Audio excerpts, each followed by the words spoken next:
Hey everyone, Zach with Northwest Fly Fishing Outfitters here again. It's been a minute, but I'm back here to do another tang video for you guys. Kind of middle of July right now, so it's caddis season for pretty much any trout river around for the most part. That's kind of going to be one of the main things on the menu for the remainder of the summer season here. So I'm going to show you how to tie my version of what's called the G6 Caddis. It was developed by a buddy of mine back home. I think it's available commercially through Solitude, but this one's a little different, so we'll call it the G6.5, and I'll kind of explain some of those differences as we get going. So let's get to it. All right, so we're starting here with a size 14 1XL bead hook from MFC, beadhead nymph hook, and I got a size 2.8 metallic brown bead on here. You could use black. I'll talk a little bit more about the colors I guess now. I'm doing this in kind of a pearl and brown. The more kind of traditional way is to do it with a black bead and ostrich, which we'll get to in a minute, with a green body, but I'm going to be using some pearl tinsel and whatever. I'll talk about that more as we go. But yeah, traditionally it's a little bit different colors, so that's kind of one of the differences. The other kind of main difference between this and the original G6 is that one's tied, on a standard like scud hook, which most caddis larvae and pupa are. This is definitely more of a pupal pattern as opposed to larval, so kind of imitating the emerger portion of the life cycle. So yeah, so I wanted to tie this on a straight hook to make it a little bit more conducive for like swinging, which is obviously, as I've been acclimating to the Pacific Northwest, is something that I've gotten more and more into. So I want to do it as often as I can. Kind of the other biggest difference between this one and Gilligan's original G6 is that I'm also going to be tying in some sparkle emerger yarn. This stuff is great, so I clipped off a little chunk of that and then kind of thinned it out. I really don't need a lot of that. I'm just kind of doing a little tail of this stuff. It's kind of like a trailing husk slash really, I think more so kind of trying to imitate the air bubbles that the pupa release as they're kind of floating up to the top. It kind of helps them get to the top because they don't really swim like mayfly nymphs. They more kind of use that off gas to just like float once they're done pupating and ready to hatch out on the surface. So just a little bit here. I'm gonna trim that down a bit too. I don't want to be super long, maybe like half the length of our hook shank here. So I got that trimmed. Gonna secure that forward, not all the way to the bead. I definitely need to leave some space behind this bead. We'll be adding a few materials kind of on the front of this, so just make sure to leave yourself enough room to tie on some more stuff up there. Yeah, that looks good. So going to, from here, probably the next material I'm going to use is this Vivis pearl tinsel in the size large.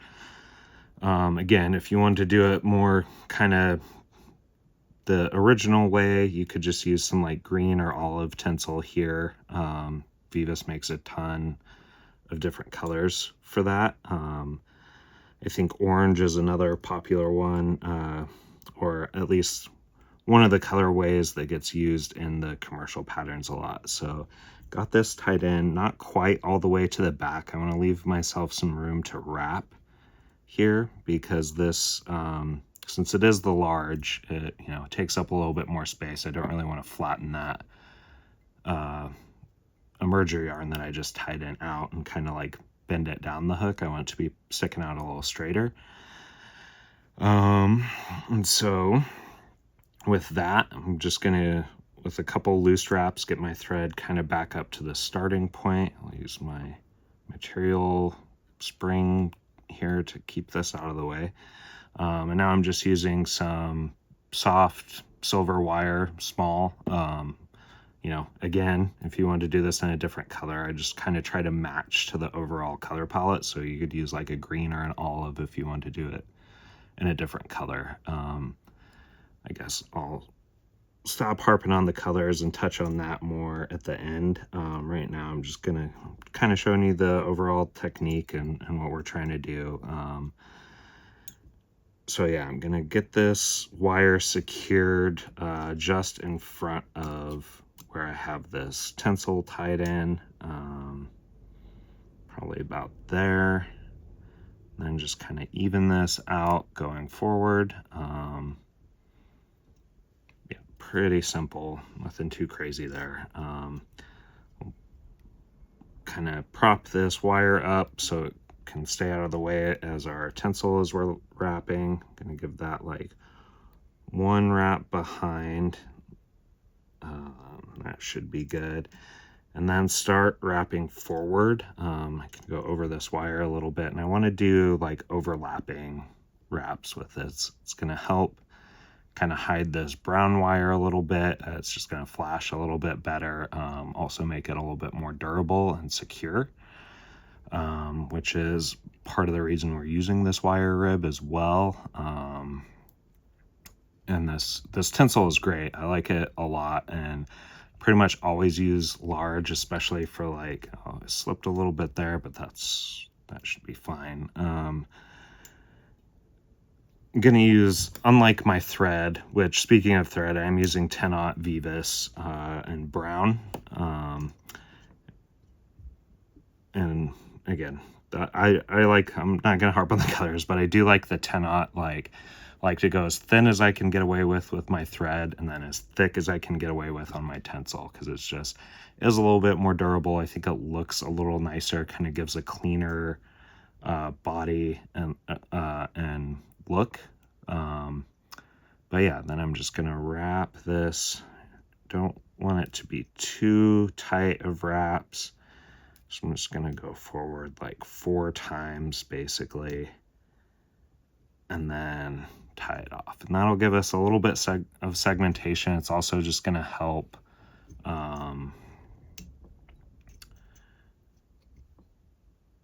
with the durability. Sorry, my brain went blank there for a second. So yeah, this just kind of protects that tinsel, helps protect it from those sharp little trout teeth. If you've fished with like Rainbow Warriors, which I use this tinsel a lot on, haven't been doing it much, but that's been one of my go-to flies over the years. They can shred that tinsel pretty easily, so I just, again, like to use the large, keep it as protected as possible. So we get a little bit of flash in there. If I wanted, I could also use like a white thread under this so it doesn't show through quite as much, but you know, for the sake of time, and I don't want to get 2 bobbins going here or switch my thread really, I'm just doing brown again. I don't think it matters. That is one of the pluses of doing it with in the olive color, because it is, that tinsel is opaque, so it's not, you're not going to see anything that's under it, but the pearl kind of shines through and gives a little bit of a hue from whatever color thread you're using. So next I'm going to do a little like mini thorax, more of a kind of shoulder prop, really, just to give it a little bit of prop. Yeah, sorry, getting redundant here, but for the partridge that I'm going to tie in a minute, but for this I'm using ice dub and pearl.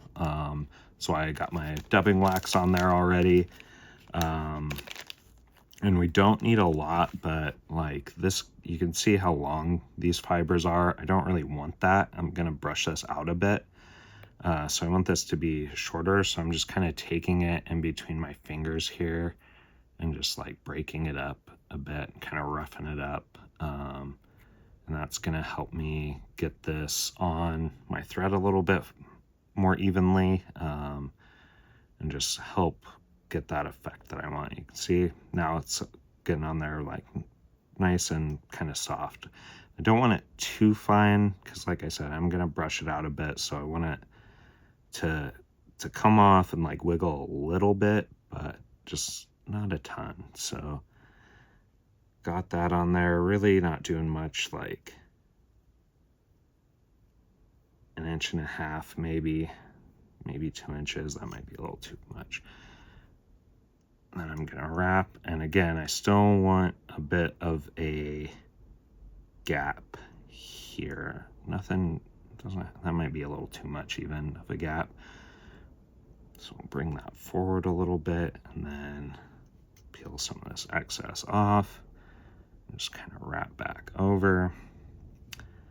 Not the cleanest, but it'll work. So got that. I'm gonna take my Stonfo brush here. We just got some of these into the shop. They're excellent tools. I've been using them for years, use them all the time.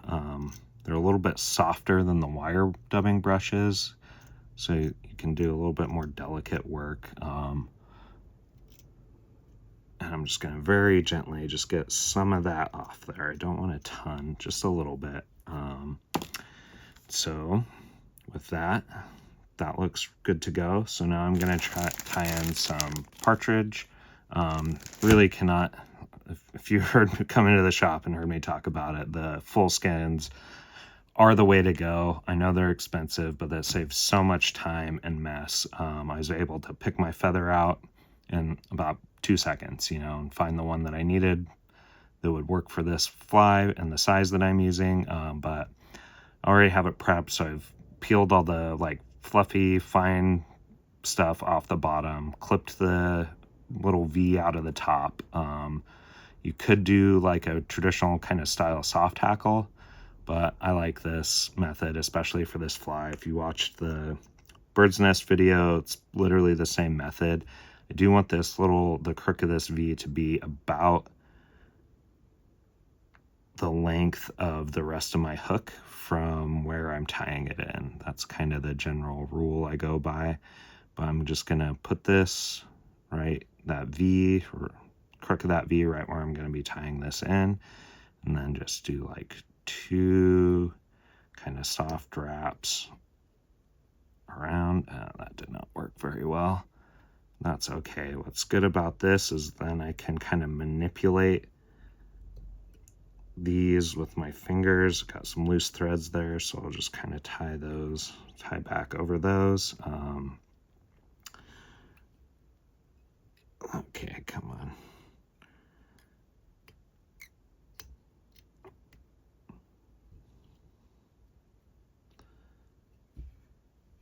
Actually, that's good. I don't need to really worry about those ones that didn't get trapped. I just want kind of like a loose coverage around the shank of the hook here. So I got that, and I'm happy with it. So I'm just gonna kind of secure that down so it all stays in place. It's gonna give us kind of some wiggle and a little leggy look there. So that's about it. It's, like I said, you can do kind of the more traditional style. I just think this way is a little bit easier, especially because I want it to be kind of sparse and I'm not doing like a full like soft hackle style fly with it. So I just prefer to use that method, but you can do whatever you want, feel comfortable with to get that partridge on there. Now I have a couple of ostrich fibers. I'm using this in brown. Like I said, I'll get to talk a little bit more about the colors at the end, but I've really been liking this like brown look for my caddis. I caught the one fish I caught last time I was out at the Deschutes. It was pretty slow. That was a couple weeks ago after our intro class. Was on this fly in this exact color. So, you know, maybe it's just a little confirmation bias, but I like it. So I got this tied in. I tied these in at the base. I've kind of been going back and forth on that. I don't know that it really matters. I think it's a little bit easier to work with when it's tied in at the base. So anyways, got that tied in. I'm gonna kind of tease the fibers on these out and then just wrap forward. And I want to kind of do the best I can not to do overlapping wraps, and just to kind of do like touching wraps forward. Make sure to kind of pull that tight. Might be able to do one more here. Yeah, that's good. Looks good. So I got that tied in for my little peacock collar here. And then that might be a little bit too much. I don't know. Gilligan goes pretty light on it. He might even only use one peacock and get everything a little closer to the bead before he starts that piece. But yeah, so I got it in, got 2 little securing wraps there. Don't need a lot because I am going to whip finish over this, and I don't want to build up too much of a head behind this bead. So now whip finish. Always like to double knot it. Start with 3, then go to 4. I could probably do 5 wraps there. There we go. Just pull on that, give it a little tug, make sure it's tight, and boom. And that is a G6.5 Caddis. Not to be confused with the G6, which, you know, they're both going to work. I just, like I said, want to make this a little different. So that's it. All right, so like I said, that's my take on the G6 Caddis, which was developed by my buddy Gilligan for fishing the Truckee back in like 2011 or something, which probably helps explain the name. But yeah, he's the OG, you know. If you're familiar with fishing the Truckee River at all, I'm sure you've heard his name. Excellent tyer and guide, but I just wanted to do a little bit of a different take on it. Kind of like I said in the video, wanted to make it a little bit straighter, a little bit more conducive for like swinging, more like a traditional soft hackle. But this would work great under a dropper. You know, I have a bunch that I've tied in the kind of standard form on the scud hook. They work great. Have them in different colors. Like I said, I do just like to match the color of my thread to the color of the peacock and bead that I'm using. So like I said, you know, olive and black is a good option. You can also do bigger ones in like orange and black for October caddis. But it's, you know, it's got a little sparkle to it, a little bit of an attractor mentality there. I find that I like to use a little bit more flash when the water isn't as clear. I feel like if you're fishing like super gin clear water, it can put some fish off. So with that, you could just trade the tinsel, the hollow tinsel here, for some like uni yarn or even dubbing, you know, and then even use like a more natural dubbing for this little like collar instead of the ice dub. It's like with anything, it's kind of any fly recipe is a little bit more of a template, I feel like. You know, I compare it to cooking a lot. You know, use what you have, what's in season when you're making a meal. Like, you don't always have to follow like the influencer blog that you see to the T, and it's still gonna taste good, and hopefully a fish thinks it looks good.